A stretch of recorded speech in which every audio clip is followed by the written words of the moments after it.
Hello guys, ये video उन students के लिए है जिन्होंने अभी 10th कंप्लीट कर लिया है। आगे कंफ्यूज हैं कि अभी 11th में एडमिशन लेने वाले हैं तो स्ट्रीम क्या लें। स्टूडेंट्स कंफ्यूज हैं, साथ ही साथ पेरेंट्स का भी ये बहुत बड़ा चैलेंज पेरेंट्स के सामने आता है कि वो आगे किस फील्ड में अपने बच्चे को भेजें ताकि उनको सक्सेस भी मिले और आगे ग्रोथ भी उनको मिल पाए। अब यहाँ पे कन्फ्यूज़न क्यों होता है? क्योंकि आप देखो, बहुत सारे ऐसे पेरेंट्स हैं जिनको ऑलरेडी काफ़ी सारा एक्सपोजर है, जिनको पता है कि मार्केट किस तरफ जा रही है, किस तरफ डिमांड है। लेकिन कहीं अगर आप देखोगे तो 80% से भी ज़्यादा ऐसे पेरेंट्स हैं जिनको अभी तक आइडिया ही नहीं है कि आगे मार्केट में क्या क्या चेंजेस होंगे, क्या क्या ऑलरेडी हो चुके हैं। तो यहाँ पे आपको बहुत ही ध्यान से और बहुत ही अच्छे गाइडेंस के साथ में ज़रूरत है कि आप बच्चे को आगे किस फील्ड में भेजें। तो 3 तरह की स्ट्रीम्स में बच्चे जाते हैं। आपका आर्ट साइड होता है, दूसरा आपका आ जाता है कॉमर्स और फिर आपका आ जाता है साइंस। यहाँ पे अगर आप देखते हैं आर्ट साइड में मोस्टली स्टूडेंट्स चले जाते हैं जिनका कुछ का इंटरेस्ट ये रहता है कि उनको आगे जाकर गवर्नमेंट जॉब्स में जाना है, गवर्नमेंट जॉब्स की प्रिपरेशन करनी है, ठीक है। और अगर मैंने जो प्रैक्टिकली एक्सपीरियंस किया है वो ये है कि सिर्फ वहाँ पे वो ज़्यादातर स्टूडेंट्स आर्ट साइड लेते हैं जिनका पढ़ाई से ज़्यादा इंटरेस्ट नहीं है। उनका ये है कि बस एक डिग्री कंप्लीट कर लेनी है, ठीक है।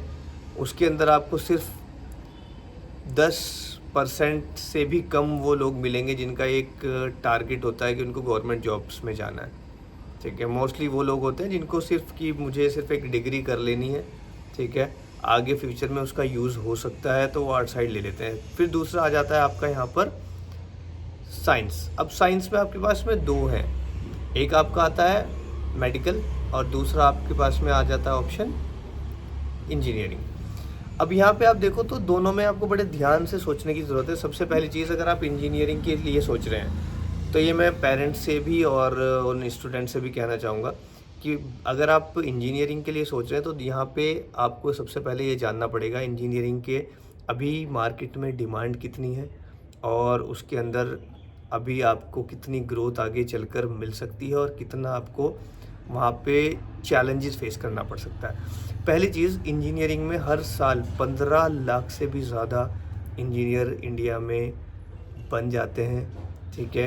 इंजीनियर बनाए जाते हैं प्राइवेट कॉलेजेस, गवर्नमेंट और आईआईटीज़ के द्वारा। अब यहाँ पे आपको 2 चीज़ें सिर्फ समझनी पड़ेंगी। पहली चीज़ कि क्या आप ब्रिलियंट स्टूडेंट हैं या आप एवरेज हैं। अगर आप ब्रिलियंट हैं देन आप आईआईटीज़ आपके लिए ऑप्शंस हैं, अच्छे कॉलेजेस आपके लिए ऑप्शंस है। जहाँ पे क्या रहता है, आईआईटीज़ के लिए हमेशा आप देखोगे तो जॉब्स रहेंगी, क्योंकि किसी भी फील्ड में कितना भी आप देखो वहाँ पे कितनी भी भीड़ हो जाए, लेकिन हमेशा जो एक ब्रिलियंट है, जिसके पास में स्किल्स हैं, जिसके पास में एक मैं कहूँगा कि हुनर है, ठीक है, उसकी डिमांड हमेशा रहेगी। जो किसी फील्ड के अंदर मास्टर है, ठीक है, उसकी हमेशा डिमांड रहेगी, उसकी डिमांड कभी ख़त्म नहीं होती है। लेकिन एवरेज स्टूडेंट्स का क्या?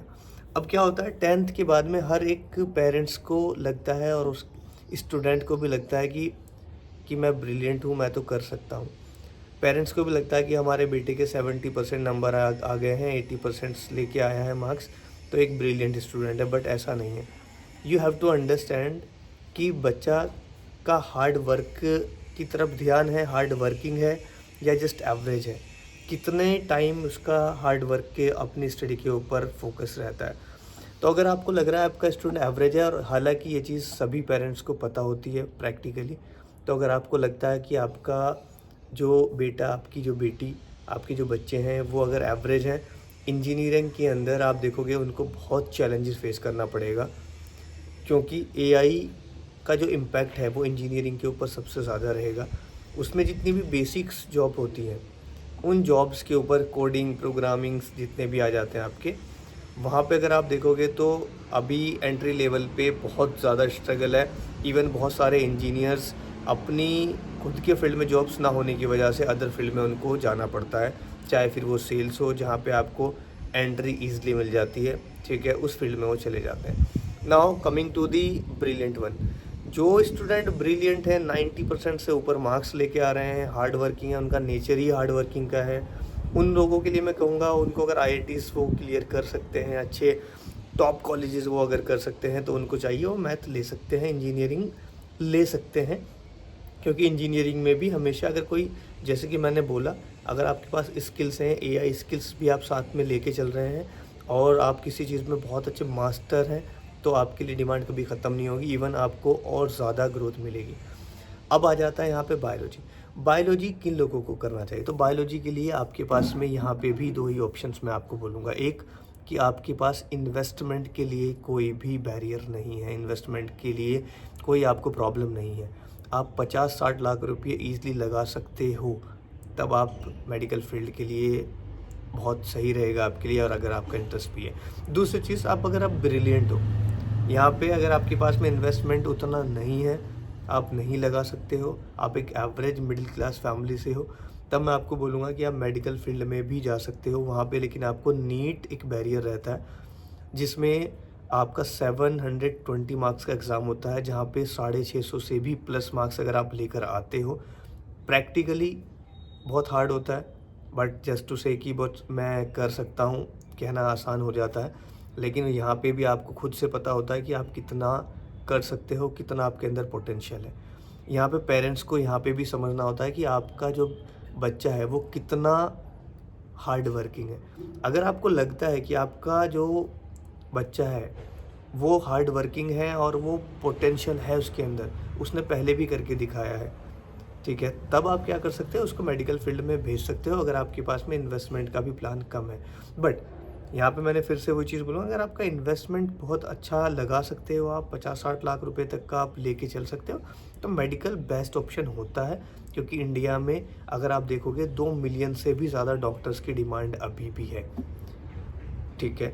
हालांकि इस फील्ड में अभी इंजीनियरिंग से ज़्यादा लोग मेडिकल फील्ड में इंटरेस्ट हैं अभी, लेकिन इंटरेस्ट का मतलब ये नहीं है कि वो सब नीट क्लियर कर पाएंगे। तो आपको यहाँ पे ये सोचना पड़ेगा कि आप अगर मिडिल क्लास से हैं और आपको लगता है कि आपका बच्चा कर सकता है, या आप खुद स्टूडेंट आप कर सकते हो, नीट निकाल सकते हो प्रैक्टिकली, क्योंकि यही जो टाइम होता है ना, ये आपकी पूरी लाइफ पे इम्पैक्ट डालता है। तो स्मार्टली आपको लेना पड़ेगा, सच्चाई को समझना पड़ेगा कि हाँ ये कितना टफ़ हो सकता है। अगर आपने आज मेडिकल ले लिया और आप हार्ड वर्किंग नहीं है, जस्ट टू कि भाई इसमें बहुत डिमांड है, लेकिन आपको अपने खुद के बारे में पता है कि आप नहीं हैं उतने हार्ड वर्किंग, नहीं है आपके पास इन्वेस्टमेंट, तो आप ना लें। देन यहाँ पे तीसरा ऑप्शन आपके पास में आ जाता है कॉमर्स।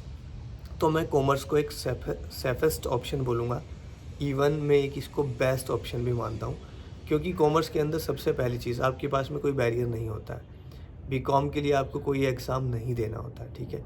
सीए में आप एडमिशन ले सकते हो, बीकॉम आप कर सकते हो, सीए कर सकते हो। अब इसमें क्या है आपके पास प्लस पॉइंट क्या होता है, यहाँ पे आपके पास में अगर आप देखोगे जो एआई का इम्पैक्ट है, वो टैक्सेशन और आपका जितना भी लाइक अकाउंटिंग होता है, बेसिक अकाउंटिंग, उस पर इम्पैक्ट डलेगा, लेकिन कभी भी स्ट्रेटजीज़ और ह्यूमन की जो रिक्वायरमेंट है, एडवाइजरी है, वो हमेशा रहेगी डिमांड में, इवन वो बढ़ेगी। बहुत बड़ी बड़ी सीए फर्म्स हैं जिनमें बहुत अच्छे अच्छे पैकेजेस आपको मिलते हैं। दूसरी बात, ये एक फ्लैक्सिबल है, इसके अंदर आप बिजनेस में जा सकते हो, एनालिटिक्स की जो आपकी जॉब्स होती है उसमें जा सकते हो, ठीक है, आप CS में जा सकते हो। तो यहाँ पे बहुत सारे ऑप्शंस हो जाते हैं, इवन इन्वेस्टमेंट बहुत थोड़ा है, और इसका अगर आप देखोगे रिटर्न बहुत अच्छा है। तो आप कॉमर्स को एक अच्छा ऑप्शन लेके चल सकते हो अगर आप एवरेज हो और आपके पास में इन्वेस्टमेंट के लिए भी बहुत कम पैसा है जो आप इन्वेस्ट कर सकते हो अपनी स्टडी में। तो मैंने 3 चीज़ें यहाँ पे आपको बताई हैं। मेडिकल तब लें जब आपके पास में इन्वेस्टमेंट बहुत बढ़िया है, या आप एक ब्रिलियंट स्टूडेंट हैं। इसके अलावा अगर आप एवरेज हैं और इन्वेस्टमेंट भी आपके पास में नहीं है, तो मेडिकल आपको नहीं लेना चाहिए, यानी कि बायोलॉजी आपको नहीं लेना चाहिए। मैथ्स फिर से वही मैं बोलूँगा, तब लें जब आपके पास में आपको लगता है कि आप हार्ड वर्किंग हैं। Not talking about the investment now, investment का मैं अभी जिक्र नहीं कर रहा हूँ। यहाँ पे आपको चाहिए कि आप तब मैथ्स लें जब आपको लगता है कि आप ब्रिलियंट हैं और आप एक हार्ड वर्किंग हैं, क्योंकि इस फील्ड के अंदर वही सरवाइव करेगा, वही आगे बढ़ेगा, वही ग्रोथ करेगा जिसके अंदर एक पोटेंशियल है, जो एआई स्किल्स को साथ लेके चल सकता है, जो फुल हार्ड वर्किंग है, जिसकी सोचने की क्षमता ज़्यादा है। तीसरा, मैंने आपको बोला था कि आर्ट साइड मोस्टली वो लोग, अगर आपको जस्ट फोर्स कि भाई मुझे डिग्री ही चाहिए उसके लिए करना है तो आप you can go with art, क्योंकि आपको क्यों ही इन्वेस्टमेंट बंद करना है उसके अंदर ज़्यादा। लेकिन फिर भी यहाँ पे मैं एक और आपको एक सजेशन देना चाहूँगा, अगर आपका ऐसा भी है कि मुझे जस्ट डिग्री चाहिए, इजी चाहिए, तब भी आप कॉमर्स ले सकते हैं, क्योंकि कॉमर्स आपको अपने खुद के बिजनेस में भी आगे चलकर हेल्प करेगा। ठीक है, तो 3 चीज़ें आप यहाँ पे समझ गए होंगे। इन्वेस्टमेंट सोच के चलना है, और आप एवरेज हैं या फिर आप एक ब्रिलियंट स्टूडेंट हैं, ये तीनों चीज़ें आपको समझनी है।